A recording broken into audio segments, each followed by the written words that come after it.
عسلامة، شنحوالكم؟ ان شاء الله تكونوا بخير يا ربي. ورجعت لكم كالعادة بفيديو جديد. ووصفتنا اليوم باش تكون حاجة حلوة وباش نقدم لكم كيك بالديشام تاع سكوكو. جاني ياسر بنين ويعمل 66 كيف. بالنسبة للوصفة هذه كيلت المكونات بالكيس يوزن 220 مليلتر، اما تنقول لكم كل حاجة قداش توزن بالجرام.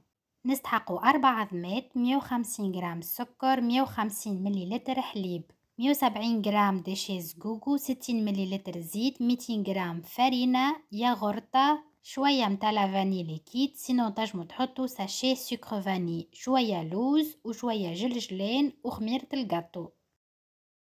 أول حاجة باش نخلط بالكدا العظم والسكر والفاني ليكيد، نزيد الياغورت والحليب والزيت ونرجع نخلطهم بالكدا. بالنسبة الزقوقو عملت بيه العصيدة متاع الزقوقو والديشي متاعو استعملته في الكيك هذايا. تويكا باش نحط الديشي متاع الزقوقو والفرينة والخميرة الجاتو واللوز مرحي والجلجلان ونخلطهم مع بعضهم بالكدا.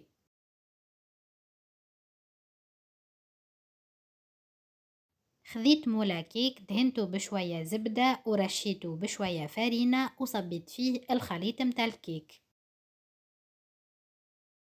وباش يتشقلكم في الوسط الكيك يبدا في الفور، لهنا خذيت سباتول حطيتها في شويه ماء وباش نعملها في الوسط هكاكا كما قاعدين تشاهدوا في الفيديو.